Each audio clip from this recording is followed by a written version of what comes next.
Olá pessoal, vamos continuar dentro do estudo de regimes de escoamento, número de Froude, aquela coisa toda, seção de controle, etc. Na aula passada, no vídeo aula passado, a gente viu a definição de seção de controle. Agora a gente pode discutir o que são controles de montante e de jusante.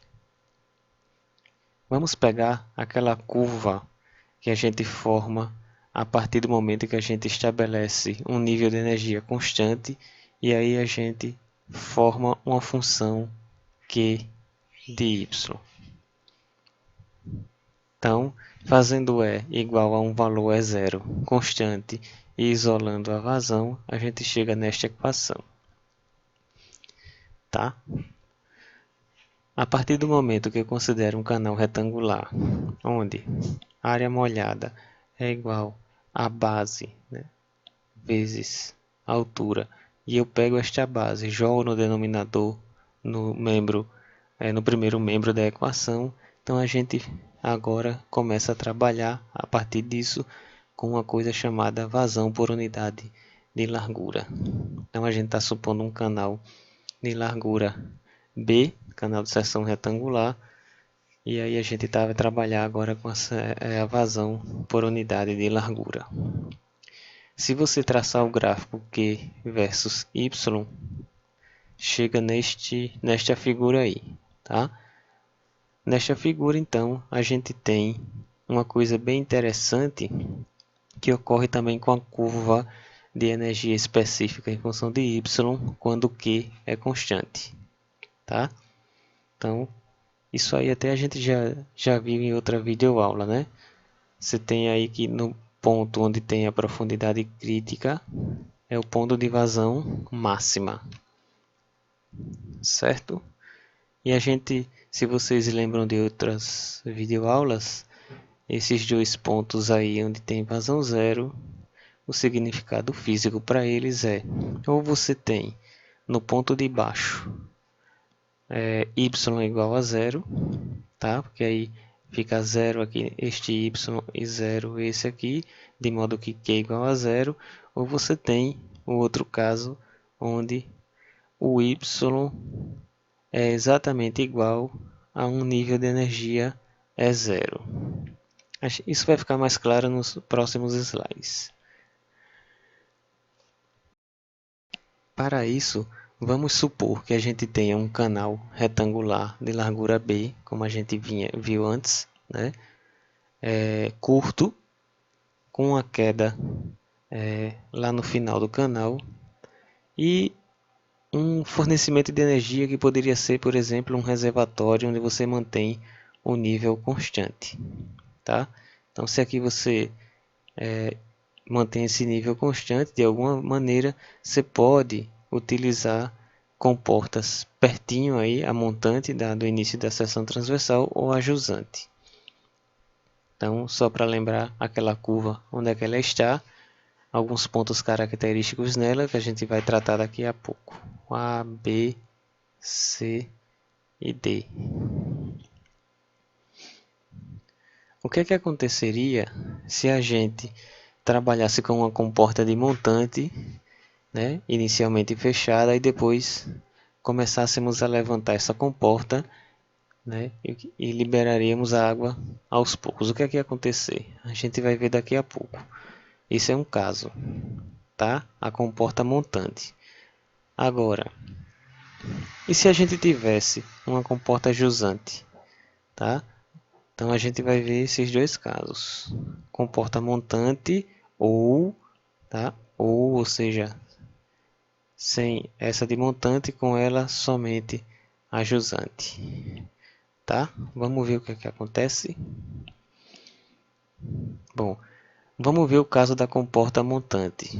Tá? Eu fiz um zoom aí no início do canal e aí vocês podem ver que a comporta está em vermelho, a montante.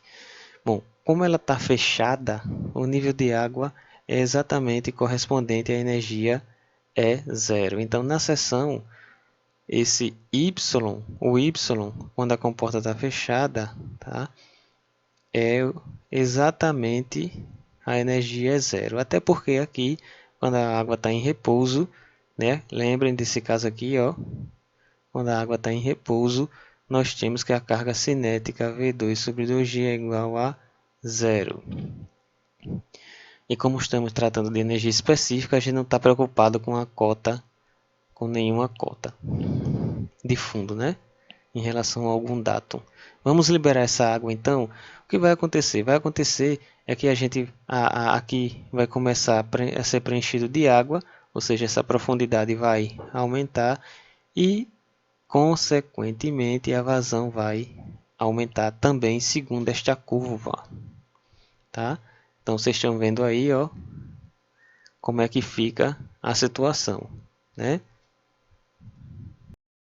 Vamos fazer a animação de novo. Eu vou liberar a comporta e aí você vai sair do que era sua energia potencial e vai começar a ter ganho de velocidade, altura e vazão. Vamos lá. Então, quando chega a comporta nesta altura, quer dizer que ela corresponde à altura desse ponto C, que é o ponto de vazão máxima, que é justamente aqui onde temos a profundidade crítica, tá? Olha que interessante. Este aumento de vazão e de profundidade ocorreu sempre com y inferior à profundidade crítica, ou seja, no regime supercrítico. Então, o controle de montante, ele sempre age no regime supercrítico, tá? E controla quem? Esta comporta controla o escoamento para frente dela. Ou seja, uma partícula de água que está aqui, né? Uma partícula de água que está aqui sofre um controle de jusante, sofre um controle de montante da comporta, tá? Então, o que está acontecendo aqui está sendo influenciado pela comporta. Vamos continuar. Então, o regime supercrítico é onde ocorre o controle de montante. Agora vamos para o outro lado da seção, do canalzinho, tá?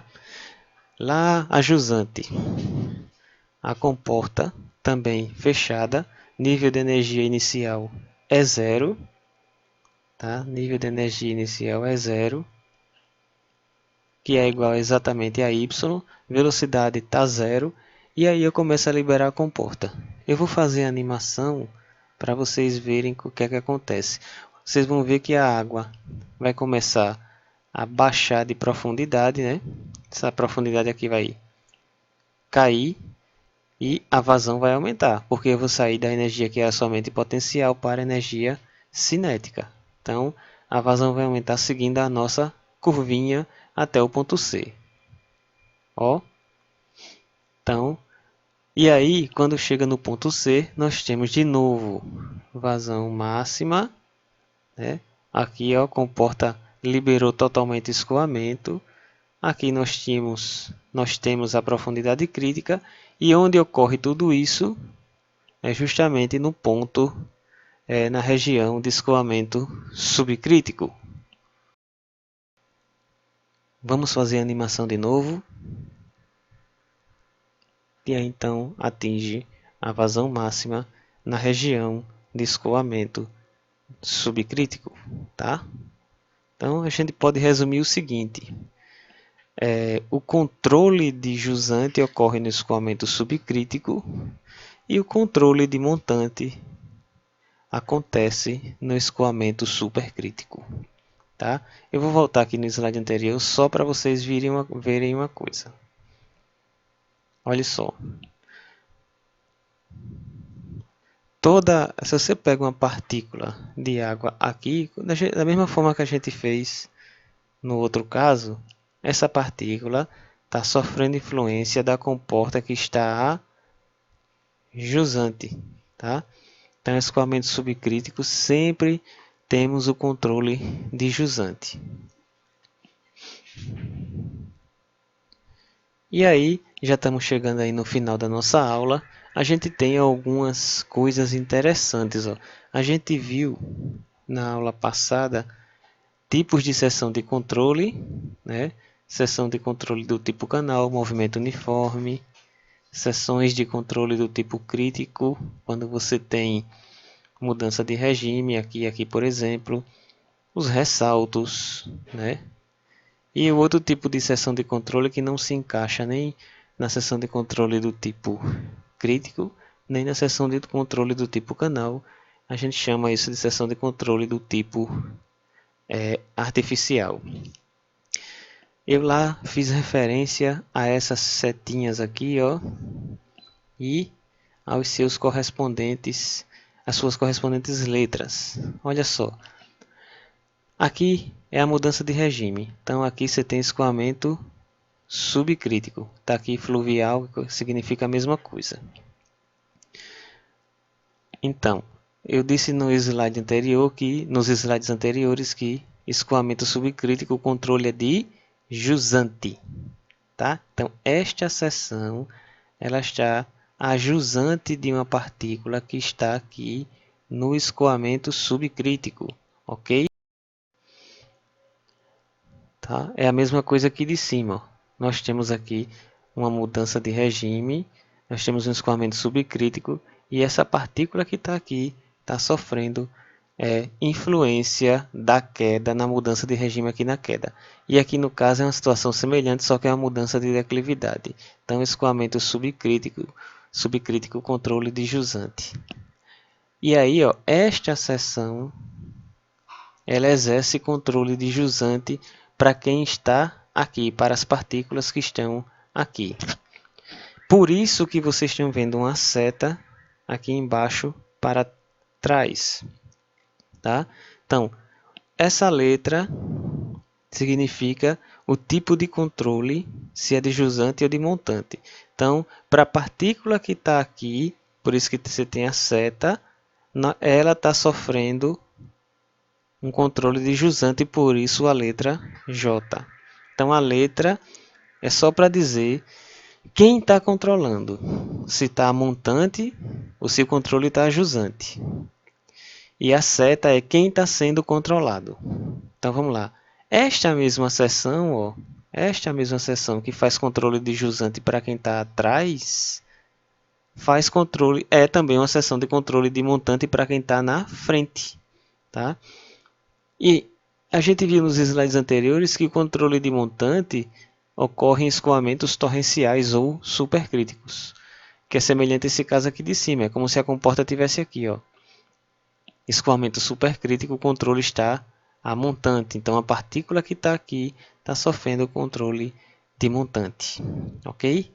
Então, uma mesma seção que exerce controle de jusante para as partículas que estão no escoamento subcrítico para trás, é a mesma seção que faz controle de montante para as partículas que estão à frente. Aqui acontece a mesma coisa na comporta. Ó. Ela é uma seção de... A comporta, no lugar da comporta, você tem uma seção de controle de jusante para quem entrar atrás. Atrás significa aqui, tá? Nesse ponto. E ela também é seção de controle de montante para quem está à frente. E por último, esta queda aqui, nesta queda há uma mudança de regime. Seção de controle do tipo crítico. Ela é uma seção de controle de jusante para quem está atrás. Quem? Esse pessoal que está nessa região. Todas essas partículas aqui. Certo? Então, pessoal, gostaria de agradecer mais uma vez. Muito obrigado e até a próxima.